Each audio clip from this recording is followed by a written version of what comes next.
It was another choppy day on Wall Street as investors braced for more tariff uncertainty. The S&P and Dow both eked out small gains. But I want to share something from economist Rebecca Patterson, who writes that since the Great Recession ended, the U.S. economy has been the envy of the developed world.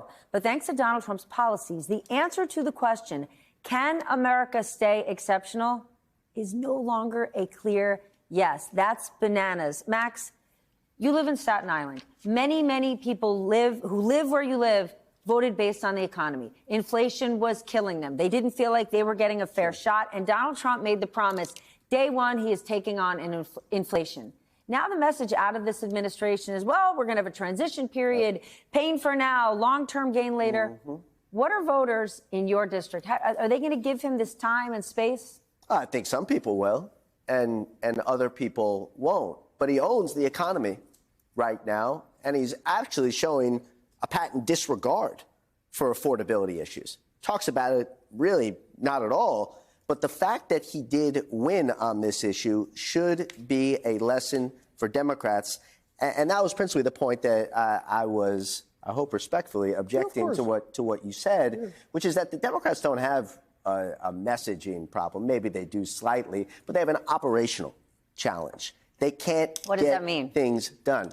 Okay, it doesn't matter what you say when it looks like there's an open border and anarchy in cities. It doesn't matter what you say when you have a botched Afghanistan withdrawal or all this disarray in your party over Build Back Better or crime in cities that are run by Democrats. It does not matter what you say at that point, and it certainly doesn't matter what you say when you have skyrocketing inflation and it doesn't look like you're doing something about it. And just lastly, yes, infrastructure bill, phenomenal, but you pass it and then you show zero sense of urgency around things like rural broadband or EV chargers, and you install nothing in 3 years. That is operational ineptitude.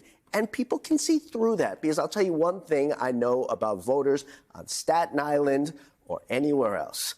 They're smart, and they got fantastic instincts, and they can smell BS from a mile away. And that's what Democrats have to work at. If you want to talk about the value of government, be good at governing and take it seriously. I want to talk more about what you're saying. They can smell BS a mile away. Sure. This president is BS cubed. I mean, this is a great point, because he does this like straight talking, and people hear it, but it's baloney. It's all baloney. And you're talking about the infrastructure bill. I remember the infrastructure bill, and I was like, talk about it. Let's talk about it. Let's get little sound bites out. Let's communicate to these people. There's no messenger. We have no messenger. Okay, well, I want to talk about. I want to go back to the economy. It's marketing. I do want to go back to the economy, though, because the midterms are right around the corner. How long can this period of transition? Because right now the administration is saying, maybe it's just the tariffs, but we're already seeing it, right? We got numbers from Nike today. We got numbers for FedEx. They're all starting to guide us lower. Consumer sentiment is down. Big business, middle business, small business are all starting to feel the pain. So it doesn't matter how many times a week Howard Lutnick goes on television or Scott Bessent says the American dream is not tied to getting cheap goods. The American people are feeling it. It's amazing what we're hearing right now from Trump officials is exactly what we heard from Biden officials when inflation was starting. They said, there is no inflation. Then they said it's transitory. I actually heard the word transitory this week, and I'm like, that didn't come back. Inflation, right? So, I mean, look, they're saying whatever they think they can say to, get away from the fact that people feel like their wallets are pinched right now. People feel like that their economic future is uncertain.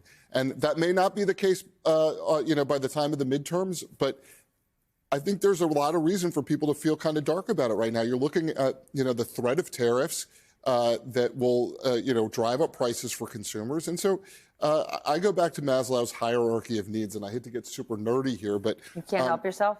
I can't help myself. Let's put the glasses back on here. Yeah. All right, yes, Maslow. But I go back to, but basically the hierarchy of needs. What most people are going to care about most of the time, particularly when we're talking about elections, is, am I fed? Am I sheltered? Are my children taken care of? At this very basic need. And if you're not doing that as president of the United States, the voters will find somebody who will, or in the midterms, they will put a brake on what you're doing. Okay, so right there, physically safe, financially secure, socially free. Yet the president has gotten all these people to focus on DEI as the boogeyman. And once DEI is flushed from our system, we are going to see businesses and society and culture rise and rise and rise. I don't care about DEI. I could care less about DEI. It's been weaponized. It's been made political, as I've said before. I care about diversity. I love diversity. And in 1972, our mother couldn't get an auto loan or a car loan without their husband co-signing it. Not 1872, 1972. And America made the right choice and said, no, women need to be part of the economy. Well, today, women are a third of GDP, $7 trillion plus. It was the right choice. Without that, we'd be a third-rate nation today. We're at this inflection point again. And it's a bit of a ridiculous conversation because 40% of this country is black, brown, and other. Within 10 years, there'll be a majority of minorities. My rich friends need my poor friends to do better, if only to stay rich. The color is green, as I keep saying. And so we're having really a ridiculous argument, and we really should be looking at is diversity as the farm club, the GDP of the future, the farm club of the GDP of the future economy, and trying to once again equip the bottom of the pyramid to become capitalists and contributors that adds to the top. We're not doing that, and so let's go back to tariffs for a minute. I'm happy to go deeper in the DEI thing, but I think it's a distraction. I think it's a smokescreen. I mean, let me just say this. This whole thing about, well, somebody's not qualified and somebody, look, if as a black man in America, I wake up on probation. I got to be twice as smart, twice as intelligent, twice as well-dressed, get up twice as early, stay up twice as late, and work twice as hard to get half of the success, and I'm fine with it. But that just makes me better. Everybody I know who's a person of color or a woman has to be twice as good in order to compete and to keep your seat. So that's ridiculous. But put that aside for a moment. I meet average people all the time in corporate America because this is about relationship capital. Why do you go to Harvard? Because Harvard's going to make you 3 times smarter than the state university? Probably not.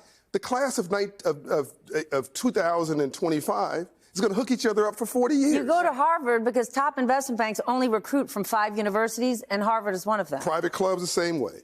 Country clubs the same way. I mentioned that house. The point is these houses and clubs and associations and the conferences we go to, it's a club. It's relationship capital. You hang around 9 broke people, you'll be the 10th. The opposite is also true. So you have people who are mediocre in the biggest corporations and the biggest places in the world because they know somebody, because somebody said, you know, you're my guy. Okay. And that is affirmative action. That is DEI. That's true. Absolutely. So let's like knock off the ridiculous conversation. Let's have a real one.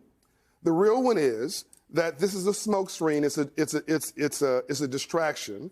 The reality is we're the largest, most prosperous economy on the planet. We're doing something right. What we need is a business plan.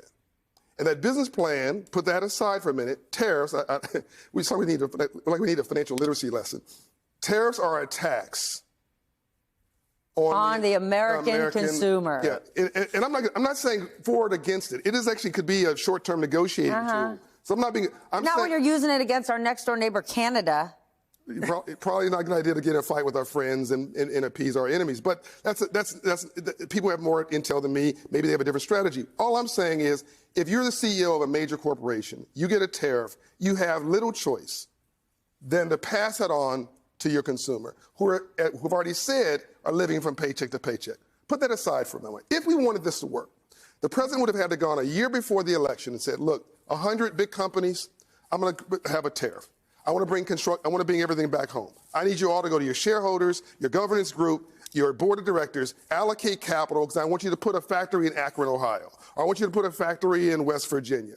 And I need, when I become president, for you to make that decision. You cool with that? Okay, come back to me and make sure we're cool with that. Yeah, and at last week's Business Roundtable meeting was a perfect opportunity for all those CEOs who didn't ask him a single hard question, though each one of them has a tariff war room in their office right now. They all sat there and said, thank you, sir, may I have another? Yet none of them stood up and said, I'm building a factory in Akron or Tuscaloosa or wherever. They just sat there silent and panicked, hoping that they could pay the $5 million for a one-on-one meeting with him in Mar-a-Lago to say, please, sir, give me an exemption.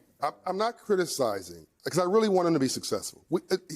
Everyone does. We need him to be successful because this is all one country. I'm just saying the country needs a vision. And we all need to buy into it. And it needs to have every problem has a beginning, a middle, and an end. And we shouldn't be canceling the Department of Education. No. We should be giving it a mission to make sure that the bottom 70% understand what AI is before it wipes you clean.